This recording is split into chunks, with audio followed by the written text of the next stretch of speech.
Piyush ji, thank you so much for giving Network18 this exclusive interview. Welcome to the show. Thank you. What a day to be interviewing you. You know, historic reform in GST rationalization. You've been in the center of news for so long, so it's a great time to be interviewing you. My first question, all this started with the Prime Minister's address on the 15th of August, Independence Day, when he spoke about Atmanirbharta. He framed it in the context of Swadeshi, he framed it in the context of quality drive, and he also, so that is where it all started, and it has led to this. He gave a hint to us on that day that big reforms are coming. So here it is, your first reactions on this GST rationalization. Well, I'd like to compliment Prime Minister Modi for taking this bold decision. I see this as the most transformative step the nation has seen possibly in the last 50, 60 years. This is a journey that Prime Minister Narendra Modi started right in 2014. Back then, he spoke about making in India. He was conscious that ultimately we will have to become self-reliant. Atmanirbhar banna padega. He promoted Digital India, he promoted Startup India. Swachhata was at the core of his working. Yes. He started the concept of trusting the people of India. Remember, one of the first decisions was you don't need to notarize a document. Right. It was crazy. A Xerox copy, they did a notary and you spend money, go and sit before and plead with somebody. For him, ease of doing business is the pathway to a developed economy, and ease of living is a commitment to the people of India to ensure wider prosperity and inclusive growth. And these decisions yesterday have happened over a sustained 11-year journey of taking a broken, fragile 5 economy to become the top 5 economy of the world, soon to become the 3rd largest by 2027. An economy that was low on growth, high on inflation, an economy that was starved of foreign exchange, with a completely broken banking system, an economy where there was no hope, investments were falling, Right. Our passport had no respect anywhere in the world. Inheriting that from the Congress, Prime Minister Modi, brick by brick, step by step, brought reforms, brought changes, showed that he trusted the people of India, focused on better quality of life for the poorest of the poor, through various initiatives, brought social security into their lives, got 25 crore people out of poverty, faced the crisis of COVID admirably, without letting the economy collapse as happened in many other developed nations. In fact, bouncing back so well that for 4 years now, we are the fastest growing large economy. Last quarter was 7.8% growth, Yes. with only 1.55% inflation.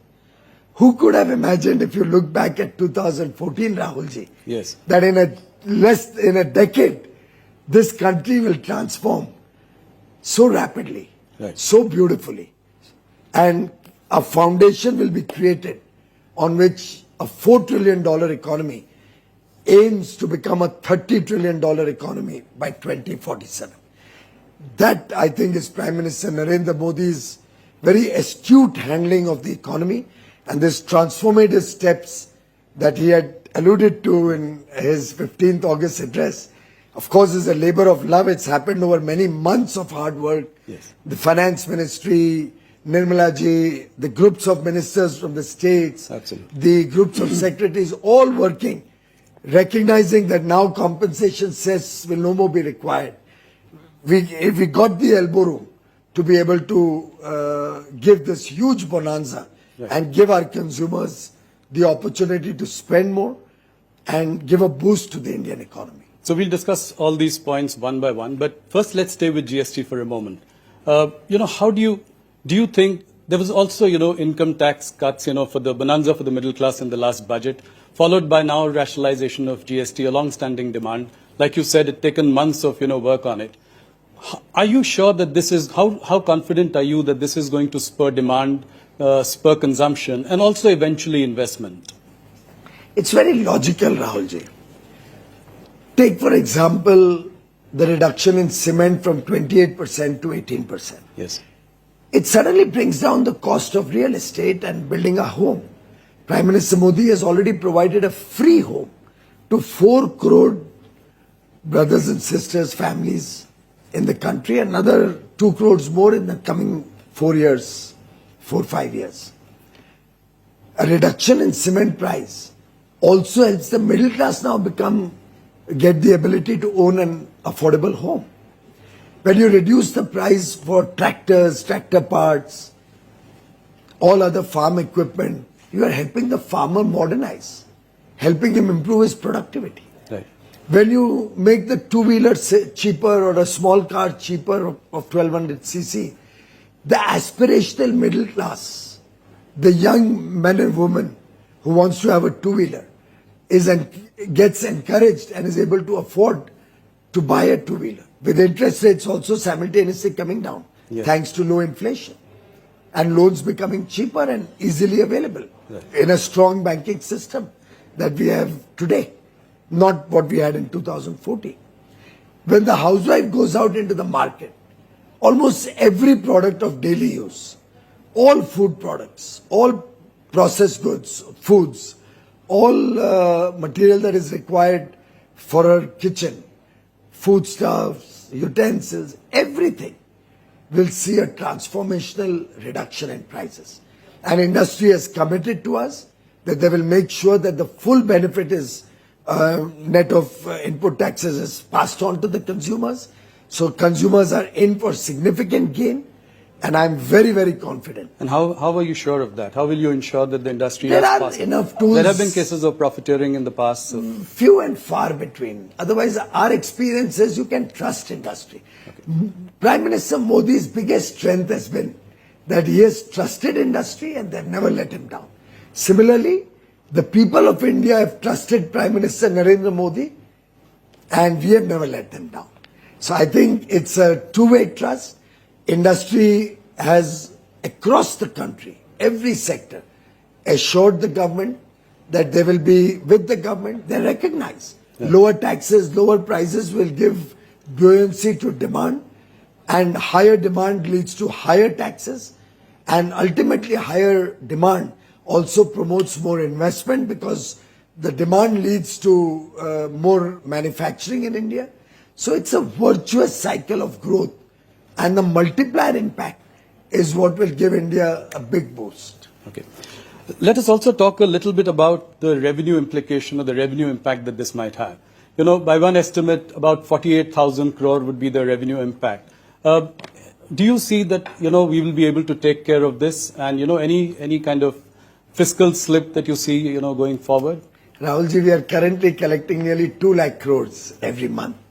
And with this boost in demand, the revenue will probably go up rather than being a revenue So loss. you're expecting some amount of revenue buoyancy as a result of this? So it is always so. And I think every theory, right, economic theory suggests that. Right.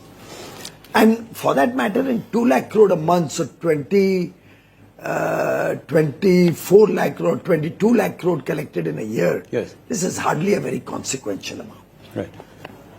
You know, if you look at the Q1 GDP numbers at 7.8, you know, it's a 5-quarter high.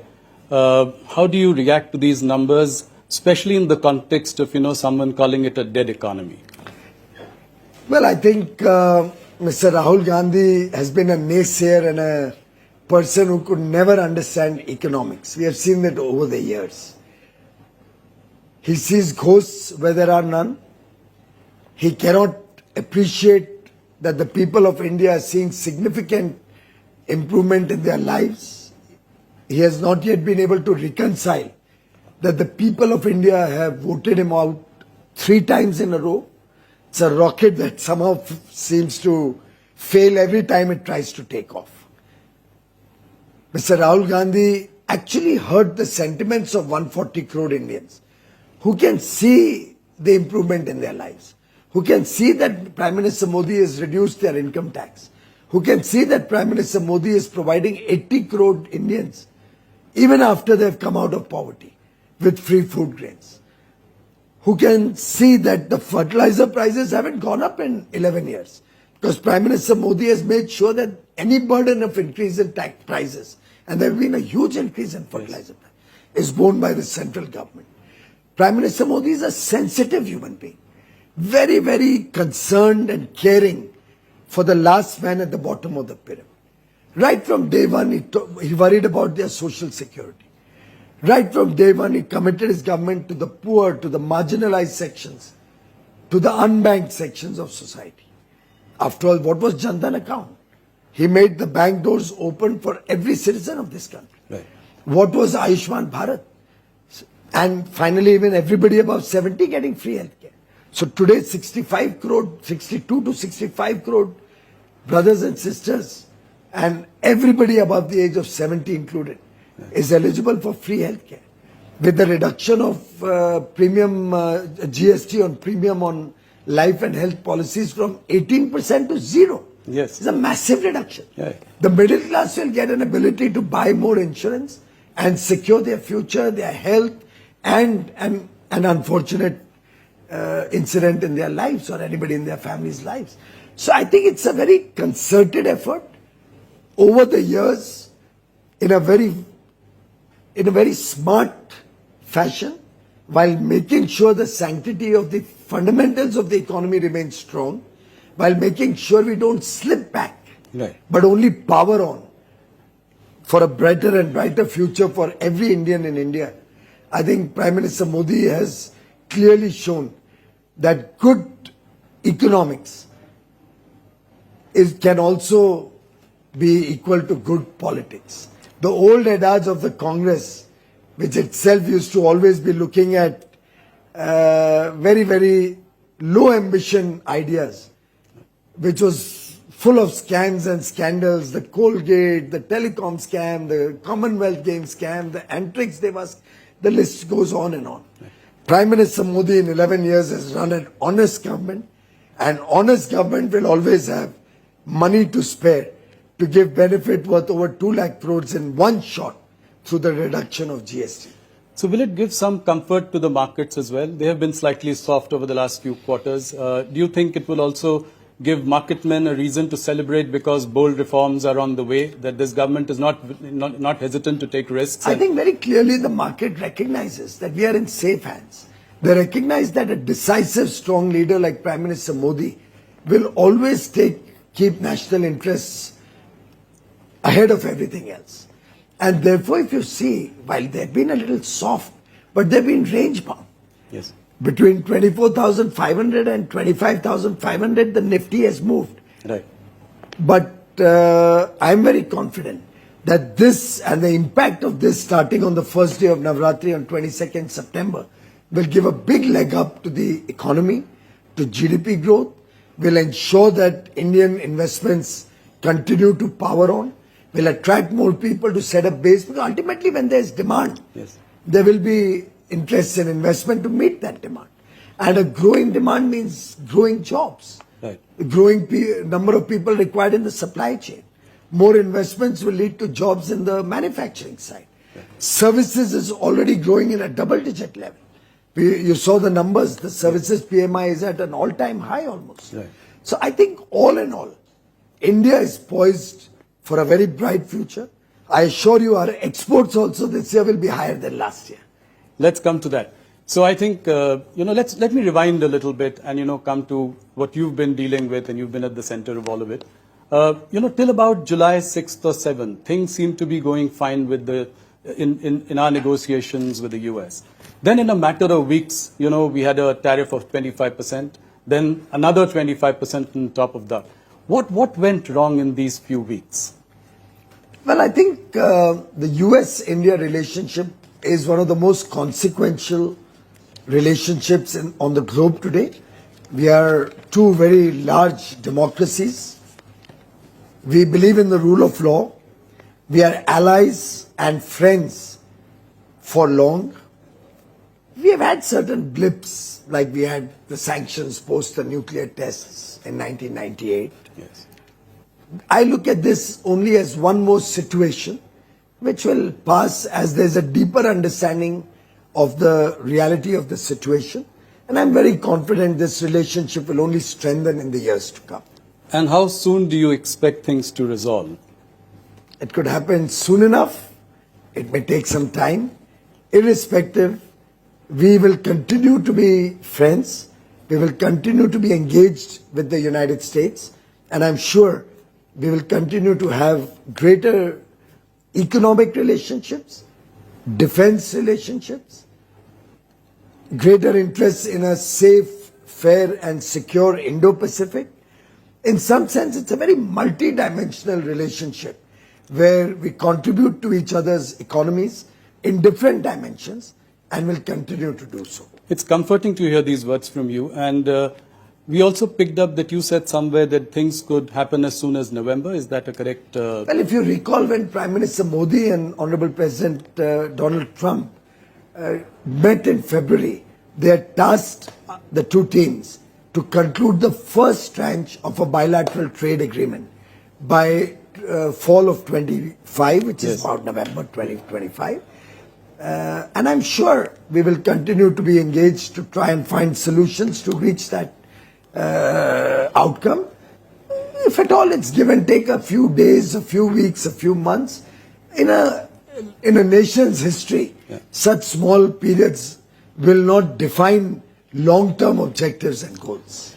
I think what surprised and even shocked some people was the erratic and incendiary language that was used by, some of the officials of the Trump administration, calling it Modi's war or, a laundromat of Kremlin.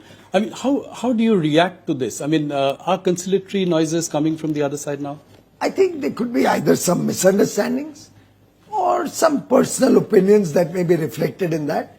I do not think that deters the US and India from contents that may be made by a few people. China in the beginning had retaliated with retaliatory tariffs. Would India do anything like that? Well, India is a patient country and I believe we should give it every effort to come to a better, deeper understanding within the framework of international trading laws. And therefore, I think we have always believed in dialogue, in diplomacy, and an effort to strengthen rather than weaken relationships. So President Trump has recently said that, India has offered to cut tariffs to zero and time is running out. What do you say to that? Do you agree with... Well, I never negotiate such agreements and free trade deals with the media. We negotiate behind closed doors. And once the negotiations are complete, we'll certainly come back to you. Okay. So what are the red lines? Which are the no-go areas for you? Things that we will not compromise on. I think any issue that can hurt national interests, that can hurt the interests of our farmers, our fishermen, our MSME industry, issues which are sensitive with religious sensitivity, those would be broadly the issues where India would need a more understanding when we finalize the framework of our agreement. And we will never compromise on the interests of our farmers, our fishermen, our MSMEs, or our religious sensitivities. Okay, thank you.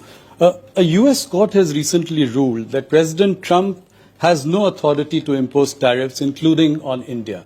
How would that impact our talks going forward? Those are internal processes, legal processes in the US, and will be sorted out by the US government. We have no role to play in that. But ours is an effort to reach a far more sustaining and long-term, fair, equitable and mutually beneficial agreement. Okay. Piyush, let's move to some of your priority areas. Take us through your thinking, some of the things that you are doing. For instance, the Jan Vishwas bill. Can you throw some light on that? What is priority for you and the government at the moment? Rahulji, the Honorable Prime Minister from day one has been focused on making the life of businesses and common people simpler and easier.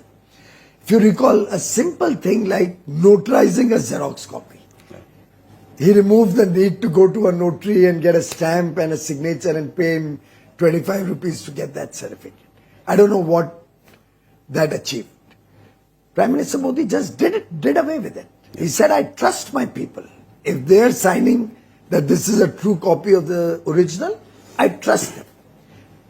If you recall, there have been so many scandals and people have been in jail for scandals around government jobs. Yes. In Prime Minister Modi's regime, no such scandals because he simplified and made the whole process totally transparent. For example, now the class 3 employees don't have to go through an interview. It's on merit based on their written exam and their academic performance that they can get a job. The whole nation today has the confidence that when they or those who desire to have a government job or a job in the railways or a PSU will not be discriminated against. Nobody has to use influence or any rent seeking to get a job. This honesty in government has helped us earn the trust of the people, and Prime Minister Modi has always trusted industry, business, entrepreneurs, the youth, the people of India, the citizens of India. And therefore, throughout his tenure, he has tried to decriminalize laws. For small misdemeanors, you don't need to go to jail. You know, there used to be a law at one point of time that if an employee of the Delhi Municipal Corporation, a sewage cleaning employee or an employee was involved in Swachhata in the Delhi Municipal Corporation was absent for 1 month, he could go to jail for that. Right. Now, those kind of obsolete laws needed to be addressed, and he's removed over 1,500 obsolete laws. We have identified many more which we plan to remove. He has decriminalized several sections and provisions of the law through Jan Vishwas Bill 1, which is working admirably. Yeah. Now we've come out with Jan Vishwas Bill 2, and Jan Vishwas is a two-way Vishwas. The government trusts the people of India because the people of India trust the Prime Minister Narendra Modi and his government. And it is that trust which encourages us. The second Jan Vishwas Bill already has 355 provisions being decriminalized. And he has directed us to look for many more. And you'll be happy to know my department has already identified 500 more, which can be decriminalized. Similarly, we are looking at reducing compliance burden, making process and procedures simpler, reducing the paperwork, bringing things online.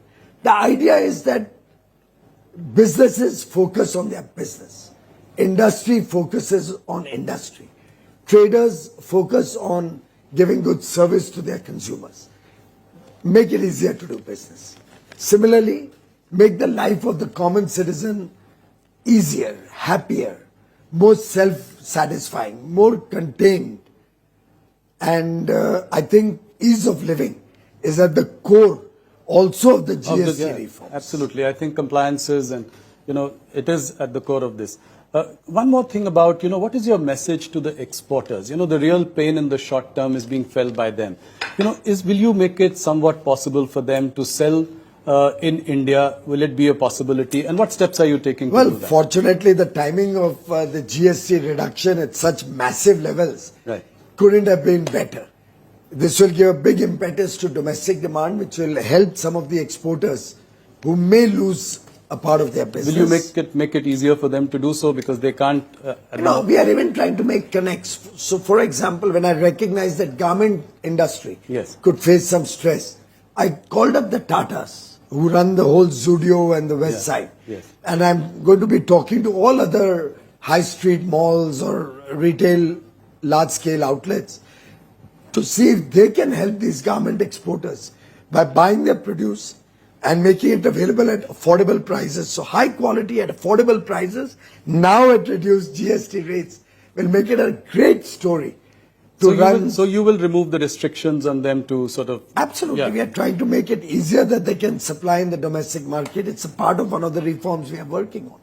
Similarly, I'm in dialogue with 50 countries. Our missions are working in 50 countries, which we have identified through data analytics and artificial intelligence on the data of import and export of all other nations to identify where our products, which will need a market, can be offered, and in lieu of that, what we can buy from those countries who may also be stressed similarly. Yes. So for example, the UAE minister and I, over our meetings on Friday, Saturday last week, identified people, identified areas. He already connected us with his people there who can help our textile sector get an entry into the Gulf and into all of Africa. He sent me connects with the seafood industry there. I'm mounting a delegation to visit UAE to connect with those people.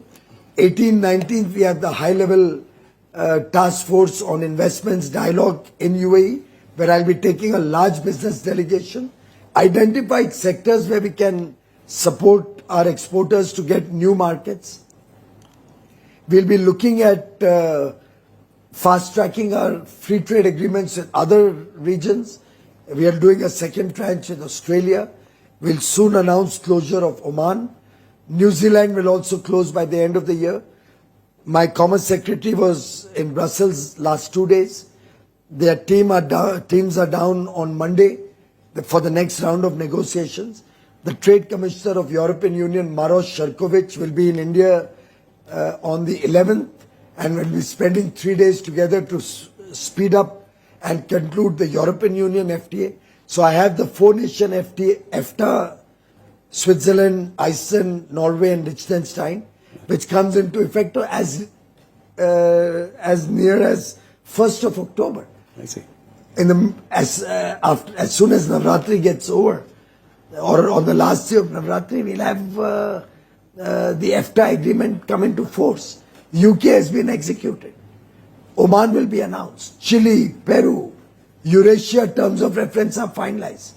By 4th or 5th of October or 6th of October, I am in Qatar to finalize terms of reference with Qatar. The Prime Minister of Singapore is in India today. Yes, I believe you had lunch with him. We had lunch and we had extensive discussions with their teams to see what we can do. And they've already committed to take in more chicken and eggs and poultry. Okay. I talked to them about seafood and they said, we love the taste of Indian fish and Indian shrimp. Oh. So I've told them to, my High Commissioner who returns tomorrow, to put together a group of seafood importers, and I'll mount a delegation to Singapore very soon. Similarly, Latin America, huge potential for our exporters. So sky is the limit. This will help us expand. And as I said earlier, exports this year will be higher than last year. How do you say that? You know, the various estimates that exports are $90 billion and they'd probably come down to $50 billion. We, in fact, informally chatted about it. So how much have we achieved so far, and then what is the target? You know, sometimes I wonder at all these so-called experts and economists, friends from the media, coming up with such calculations, which I would say would have otherwise been ridiculed as elementary mistakes. You know, that famous elementary, yes. My dear Watson. Yes. This is that moment. We've already had 5 years figures in our hand, right, from April to August. Right. Even to the United States, our exports have already crossed 40 or $43 billion. Already crossed. Okay. Which was 86 last year. And we still have 7 months to go. The reciprocal tariffs are not across the board. Right. They're on about 55 or 60% of the, yes, exports. Similarly, newer trading arrangements are coming into play. Newer markets are opening up. The actions on tariff are on many other countries. So which opens up opportunity for many other countries to provide us some goods that we may require in return for taking from us the goods that they require. Right. So that is what I alluded to, that, yes, we are looking at 50 nations and where we have trade complementarity. So services exports continues to grow across the world. The US is a very small share of our services exports. So I think we are in a sweet spot. Tourism is growing. Yeah. International tourists are coming in large numbers. I'm very confident that our exports this year will be more than last year. You make a very big point here. Any impact on GDP, Piyush? By various estimates, people are again saying 10 basis points to about 100 basis points could be the impact on GDP. Well, anybody who said 100 basis points, I think you should really Yeah, bring him onto your show and ask him to justify but that. Do you think there is India is predominantly a domestic economy. Right. Our exports as a part of our overall GDP are still relatively small. Right. And our imports are much larger than our exports. Yes. So net, actually imports are deflating the Indian GDP growth. Keeping that in mind, I'll give you a comparable. COVID, we saw exports fall because of the overall world situation. Do you know, imports fell far more than exports. And we actually landed up with a trade surplus during COVID. So Indian economy is a very complex economy. And therefore, I do not think that the impact on the GDP will be significant. Whatever little impact it could have. And drill it down. Yeah. Drill it down to the goods affected by GST. Yeah. Within that, you'll find gems and jewelries. $13 billion. What's the value add? Still very small. Right. And it's an area where I look for alternate markets in the Gulf, for example, in the eastern part of the world. So we'll be able to make up several products which will have a huge increase in demand domestically. We'll make up for that. The value add, if you see holistically on the total exports impacted by one nation's action, are not significant enough to hurt the Indian GDP story, which is the world's fastest growing large GDP. I'm very confident that collectively with the effort of 140 crore Indians now committed to go Swadeshi, now very, very charged that I will buy goods made in India. And Prime Minister Modi has very nicely defined it. Yes. He said, देश की मिट्टी में बना माल और देश के हमारे भाई बहनों के खून पसीने से बना हुआ माल. Yes. Yani goods made on Indian soil by the sweat and toil of our Indian labor, Indian workers. The ownership doesn't matter. Doesn't matter. Yeah. That's Let the investment come from all over the world. Yes. As long as it adds jobs, economic activity in India, it's a made in India product. And by the way, if you see Prime Minister Modi's work, you will see in that the vision and mission of Mahatma Gandhi. Mahatma Gandhi wanted Swachhata. For years, the nation yearned for that Swachhata, desired it, but never saw it. We would praise Singapore. We would praise other parts of the world, Europe, America, UAE. But nobody did anything about Swachhata till Prime Minister Modi came into government. Mahatma Gandhi's mission used to be Swachhata. Mahatma Gandhi wanted everybody to have a decent place for their daily routines. Pradhan Mantri Modi built 12 crore toilets, took a toilet to every school, every college, so that nobody has to face the indignity of going into the fields for their daily routines. No, that was a big initiative. Mahatma Gandhi always spoke about Swadeshi. Yes. He actually built the freedom movement around Swadeshi. Lokmanya Tilak was a big proponent of Swadeshi. He always wore khadi. Mahatma Gandhi ji, Sardar Vallabhbhai Patel, they all promoted khadi. After independence, the first prime minister to promote khadi, or rather I would say the second, after Lal Bahadur Shastri, is Prime Minister Modi. And relentlessly has promoted khadi. Relentlessly has been in the pursuit of Swadeshi. Absolutely. And now the nation has risen as one to promote Swadeshi. I appeal through your channel. Yes. All our Indian brothers and sisters, all viewers of Network 18, please commit yourself to Swadeshi. Please commit yourself to buying made in India goods. Whatever may have happened in the past is fine. At least in the future, let's all go for Swadeshi. That's a very passionate call for that.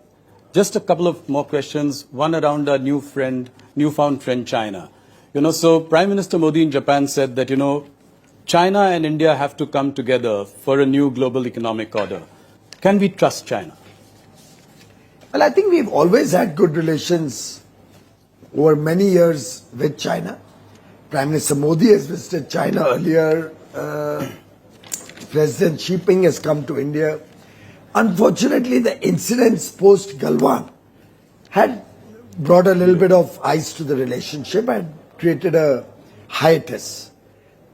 Now that we have been largely able to resolve the issues of disagreement with China, I think it was very natural that we should also reset our ties, take them to the pre-Galwan level. And I think attending an SCO summit where many countries were all getting together had a multilateral dimension also, and a dimension of a whole grouping, because SCO is a pretty large group, just like many other groups in the world. NATO is a very large group, the OECD countries is a large group, SCO is a large group. And Prime Minister Modi attending the SCO there has signaled that we have a thaw in the to get back in the frost, get back into better relationship. India believes in good relationships with everybody in the world. Vasudhaiv Kutumbakam. Absolutely. The world is our family, is at the core of our philosophy. No, it was a huge message, Prime Minister's visit, and his coming together with Putin and Xi Jinping. In China, I would only urge you and the people of India not to look at the relationship with one country through the lens of the relationship with another country. Absolutely. Our relationships with each country stand on their own legs. Yeah. No, I was coming to the point, we have a huge trade deficit with China. So how do we ensure greater access to Indian goods and services in China? Prime Minister Modi has raised this issue in his dialogue with his counterpart in China. Okay. And we will be looking to work together to see how we can expand opportunities for Indian businesses in China, and how we can work to collaborate and work together to see that the Make in India program and Swadeshi manufacturing gets a boost in the years to come. So, by the same token, Press Note 3 puts, fetters on Chinese investments in India. So, with relations improving, do you see any changes in Press Note 3? Well, I would allow time to take the decision. I would not like to preempt what will happen in the future.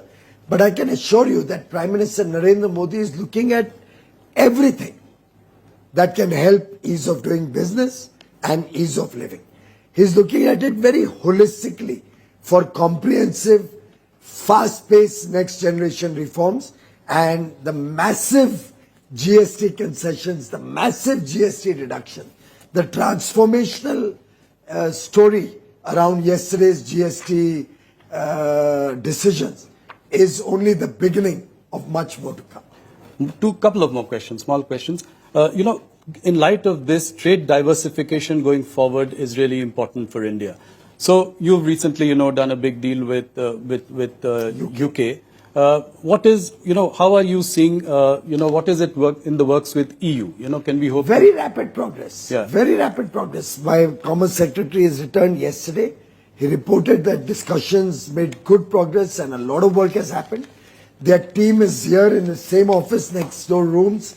You'll have 8 rooms full of bilateral meetings going on for settling many chapters, many legal aspects and issues of discussion over the whole of next week. The Trade Commissioner, Maros Sherkovich, is landing in India on 11th. We have 3 days of very intense discussions ahead of us. So we hope and we are very confident of having a very good, fair, equitable and balanced, sustaining long-term relationship with the EU. And soon. Quite soon. My last question. Does it worry you that, rupee is at an all-time low against the dollar? Scott Bessent also referred to it recently. How would you react to that? Well, we are monitoring the situation and we are very confident that things will get back to normal in the near future. Okay. Thank you, Piyush ji. Thank you for your time. Thank you for a discussion on a range of issues.